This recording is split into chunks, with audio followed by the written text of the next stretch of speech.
So here is class 9 for dynamics, and sure to start off with this page. We're going to do some more out of that last section, some more work and energy, and we're also going to introduce power and efficiency. So more of the same. I need a cartoon that would work well in this situation. Wonder if I have one in my book anywhere that would be a good one to check out. Let me take a look here for a second. Okay, here's my book, The Engineering Dynamics Course Companion with Newt Dog. Let's see, we're going to be this guy right here. So we're doing this work and energy thing, and no, don't have any great cartoons in this one. I do have this apple falling off of this thing. So here's Wormy right here, right? That's not my best work right there. I think I should have redrawn that. Maybe I didn't redraw it. I redrew everything over the summer. There you go. Here you go, horsepower. I do a thing about horsepower in here, where I compare various things. I try to figure out the efficiency, the overall efficiency of a car. Right here, try to figure out where it all goes. I think I also have the efficiency of a horse as part of there's elevator thing going on. So anyway, back to the drawing board here. So power is the bottom line up front. Power can be equal to force times velocity. That's one way to take a look at power. It's the time rate change of work. And you could also find later on, we'll find that it's equal to moment times angular velocity. So when we go to rigid bodies, it's a good thing to know. And we'll see that's torque. Torque times angular speed is going to be equal to power. But it's the time rate change of work. Force times velocity works really well for us too. And then efficiency is power output over power input, or what you want over what you paid for. So let's take a look here. I have my notes out, and do I have a document camera up? I do not. So let me open this up here and go camera, and let's take a look at our notes right here. And this is sort of like a review from last class of what we did for work and energy. And we have, this is the start. It's what we start with, and this is the finish, right? So it's the energy, and then here's what I say, something happens to it. Something external. It's going to be external. External. That wasn't very neat right there. External. And the kinetic energy is 1/2 mv squared. But potential energy can either be from gravity, or it can be from spring potential energy, and they're stored.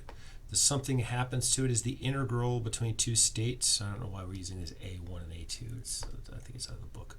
But we're integrating, and it's the dot product of the force dotted against the distance, right? So that dot means that the force has to be in line with the distance right there. So if the force is that way and the distance is traveled, and here's the force and here's the force, it's moved in that direction, it doesn't do any work just because the force has moved.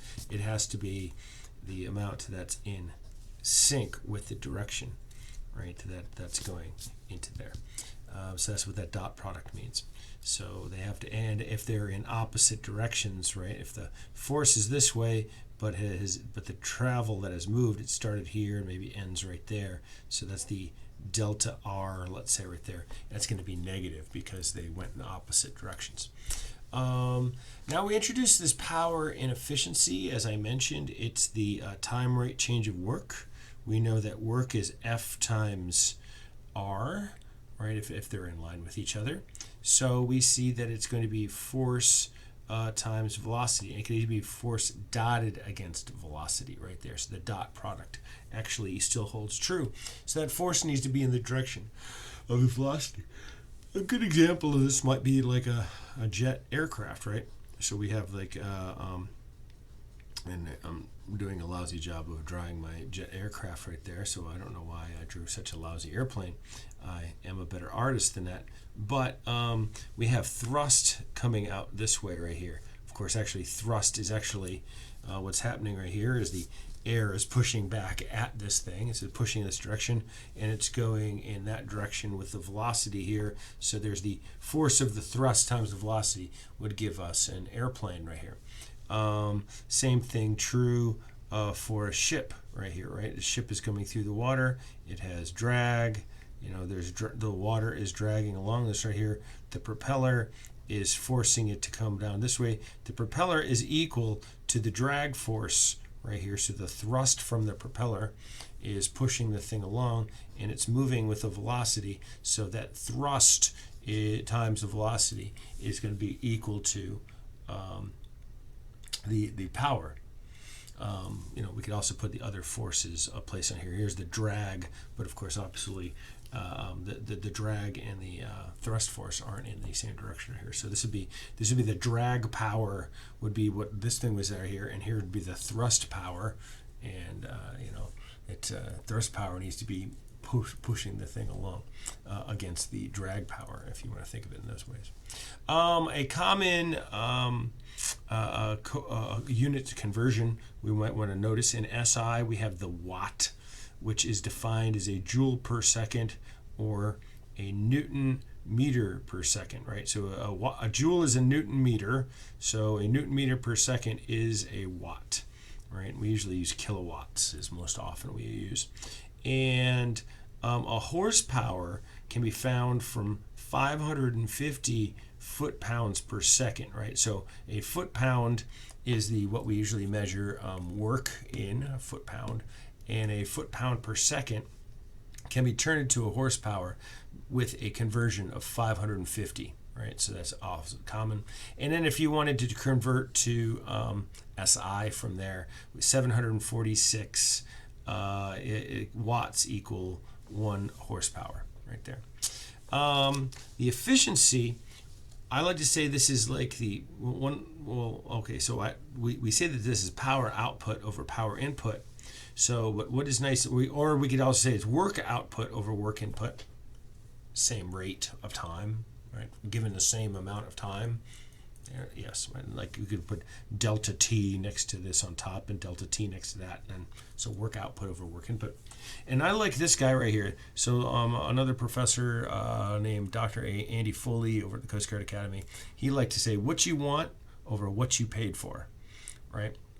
So you should see this in thermodynamics as well, and other classes where we have efficiency, what you want over what you paid for. And note that the power output is equal to the efficiency times the power input, right there. Or the power input is equal to the power output divided by the efficiency. You can think of the efficiency as an inefficiency in some ways in that way right there, right? So this is really, it ties into the second law of thermodynamics. The first law is you can't get something for nothing. And the second law is you can't even break even. Right? There's always like a cost of changing forms of energy, so there'll always be a certain amount of inefficiency that you have. Some people like to talk about entropy in those terms, but I like to just ignore that and just stick with efficiency, right? So you're losing something. Just the act of changing types of energy just loses things. It's inevitable. So I'm going to start with an example over in a separate thing to kind of keep them shorter. And because I don't think everybody's going to want to watch the long videos that I produce. I'm going to make it like a New Year's resolution. It's too late in the year for one to make shorter videos.